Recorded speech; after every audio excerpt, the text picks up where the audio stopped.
par des transactions, c'est-à-dire qui étaient matières naturelles, les pierres, le sel, les pierres précieuses. Il y avait les produits agricoles, donc c'était des échanges. Des produits agricoles tels que les grains de blé, les produits artisanaux tels que les pères, les anneaux. Et il y avait à l'époque aussi la transaction avec les êtres humains, donc les esclaves. La forme la plus avancée des unités de compte, donc en Mésopotamie, une unité de compte, qui était le mou, était un usage, par exemple, dans l'empire d'Akkad. Donc c'est déjà à 2300 à 2200 avant Jésus-Christ. Les premières écritures cunéiformes sur des tablettes d'argile révèlent des écritures comptables. Donc déjà à l'époque, il y avait des écritures comptables. En Égypte, comme en Mésopotamie, la monnaie scripturale existe bien avant la monnaie égyptienne, plusieurs milliers d'années. L'Égypte des pharaons dispose d'une série d'unités de compte, le chat et son multiple, le débel, ou le ki, qui équivaut au dixième du débel, sont utilisés quotidiennement par les scribes. En Chine, à côté des coquilles, parce qu'en Chine, au début, ils utilisaient des petits coquillages que je vais vous montrer. Voilà, c'est le kori. C'était de la monnaie. C'était l'une des premières monnaies. Donc, ils faisaient des échanges avec des coquillages. Donc, après les Chinois, 600 ans avant Jésus-Christ, ils ont créé cette monnaie. Ces deux monnaies en forme de couteau. Le Yidao, en Chine, la en 200 ans avant Jésus-Christ. Il y a d'autres monnaies qui vont passer. Donc l'invention de la monnaie métallique. L'utilisation de l'or, de l'argent comme le moyen d'échange est attestée depuis les temps les plus lointains, 4000 ans avant Jésus-Christ. À la religion, le sanctuaire grec conservait par tradition les trésors. Au pouvoir, par l'intermédiaire des tribus qui étaient acceptés en toute matière, y compris l'or ou les objets précieux comme les trépieds métalliques. L'évasion progressive des sacrifices humains au 7e siècle avant Jésus-Christ pour se concilier les dieux. Les sanctuaires sont les lieux d'une intense activité et de contribution. Les cathés est un impôt religieux du 10e du type que la dîme. La civilisation marchande des Hittites remplace le règlement en orge des transactions commerciales par le paiement en lingots d'or. L'invention des premières pièces métalliques en Occident est l'œuvre de Grecs, d'Asie mineure ou du 7e siècle avant Jésus-Christ. L'idée de frappe des pièces en métal précieuses naît autour de la mer d'Égée, vers 650 ans avant Jésus-Christ. Et on en retrouve des pièces frappées à Sardes par le roi Albatès qui règne sur la Libye entre 610 et 560 avant Jésus-Christ. Mais l'inventeur de la monnaie au sens actuel du terme est le roi de Lydie, Gidès, qui en 687 avant Jésus-Christ substituait au lingot d'or des morceaux d'électrum. Alors l'électrum c'était un alliage entre l'or et l'argent. Il y avait des pièces en électrum ici en Algérie au temps de Sifax. C'était un alliage, et c'est un métal très précieux, et c'est une pièce qui a, jusqu'à présent, chez les numismates, ont des valeurs vraiment très élevées. La mise en œuvre d'un système monétaire complet à Athènes.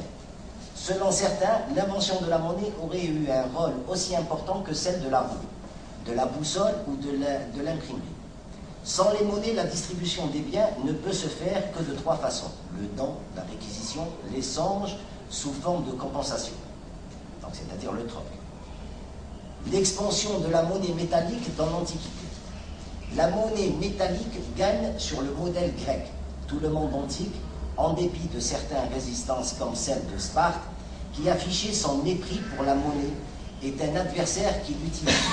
La cité ne deviendra à la monnaie qu'à partir du 3e siècle avant Jésus-Christ, où des Phéniciens, peuple pourtant négociant, qui atteindront également quelque temps avant d'entrer dans le système. Elle sera un élément central de la vie économique et politique des empires tels que Rome ou la Chine de Qi.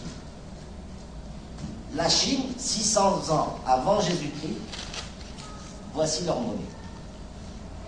Donc la seule monnaie qui est restée pratiquement 6 siècles à 7 siècles, c'est la monnaie que vous voyez tout à fait en bas, la ronde, qu'ils ont utilisée jusqu'aux années 80, donc les années 80, pas la même période, mais ils ont gardé la même forme. La même forme avec le carré au milieu, jusqu'aux années 80, les Chinois. Donc ils ont gardé le même modèle depuis 6 siècles avant Jésus-Christ.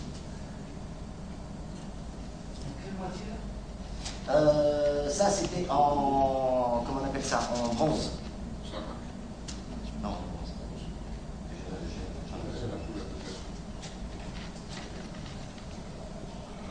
Donc, grosso modo, donc les Chinois étaient un peu avancés par rapport aux autres empires. Diffusion des monnaies métalliques en Europe.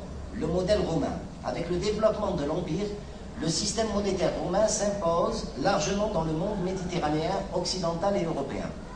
La chute de l'Empire romain, après la chute de l'Empire romain d'Occident, l'usage de cette monnaie se perpétue encore longtemps à Byzance, c'est-à-dire aux Byzantins. Les monnaies métalliques au Moyen-Âge.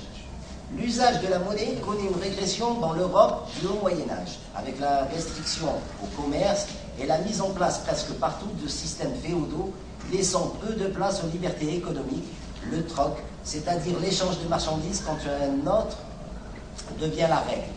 Les mérovingiens, parce que vous avez aussi les numismates, il y a plusieurs catégories de pièces. Il y a les pièces mérovingiennes, les pièces carolingiennes, les pièces de la 5e République, c'est à peu près la même chose que les timbres, sauf au niveau des pièces de monnaie, il y a une multitude de pièces. Donc il y a le collectionneur de pièces, donc le numismate, peut se spécialiser sur les pièces mérovingiennes, les pièces carolingiennes, les pièces romaines, les pièces byzantines, les pièces almoravides, les pièces almohades. Il y a une multitude de pièces. Pour collectionner le tout, ça demande beaucoup de temps. Beaucoup de temps. Et on n'arrivera jamais à collectionner le tout. Il y a des collectionneurs de pièces en argent, des collectionneurs de pièces en or, en bronze, en aluminium, il y en a une multitude. Les avenants des formes modernes de la monnaie. Le mercantilisme et la monnaie. La conception mercantiliste domine de 1450 à 1750, contemporaine de l'émergence des grands États modernes, de la réforme religieuse, du montée des échanges et de la production, de la découverte des Amériques et des Indes. Les orfèvres deviennent banquiers. Les économistes admettent communément que le processus de la réaction monétaire bancaire, monnaie de crédit, serait apparu vers le milieu du XVIIe siècle, à Londres et à Stockholm. Quasi simultanément. Donc, je ne vais pas trop m'attarder parce que j'ai beaucoup de slides. Voilà, je vais passer directement sur un lexique numismatique. D'accord? Donc, la définition de la numismatique, en latin, numisma veut dire pièce de monnaie, a pour objet l'étude des monnaies et de médailles, considérée comme une science auxiliaire à l'histoire. Elle est particulièrement utile dans les recherches en histoire antique, notamment romaine ou grecque. Elle sert aussi en archéologie, en particulier comme critère de datation. Donc ici, on peut dire aussi qu'un numismate doit travailler avec un archéologue pour la datation. Lexique, un petit lexique numismatique, donc c'est pas comme le thème. Vous avez l'avers, c'est ce qu'on appelle vulgairement la face. Le revers, c'est pile face. Vous avez l'effigie, c'est-à-dire c'est le dessin qu'il y a à l'avers de la pièce. La tranche, c'est les abords. Elle peut être striée, elle peut être creuse, elle peut être en relief. Et vous avez le champ. C'est là où généralement ils mettent les poinçons des artisans. Je suis passé après, bon, pour incrémenter vu qu'on est à Tlemcen, et j'ai voulu montrer un peu les pièces qui existaient au temps des Massides et Macécides. Pour ceux qui ne connaissent pas, les Massides, c'était le royaume de Sifax. Donc c'était le côté ouest d'Algérie. Le côté est, c'était les Macécides. Donc à peu près une idée. l'inverse. Non, non, non. C'est ici, c'est le nord, c'est l'ouest, et la Massile, c'est la Macécile, c'est l'ouest, et la Massilie, c'est l'est. Voilà. Donc ça, c'est à peu près la géographie. Bon, j'ai jugé utile de mettre un petit aperçu sur l'arbre généalogique de Massinissa, rapidement. Alors ici, ce que nous pouvons constater, c'est les premières pièces, c'est des pièces de Sifax. Le problème, c'est qu'on n'a pas encore en Algérie. La seule pièce qui a été offerte par un Européen, elle est au musée de Constantine, c'est une pièce de Massinissa avec l'effigie au revers de la pièce, un éléphant. Donc, il y avait un éléphant. Maintenant, nous, les numismates, on se pose la question, un éléphant en Algérie. Est-ce que les éléphants ont existé en Algérie? Je suis en train de rechercher pourquoi un éléphant. Oui, parce que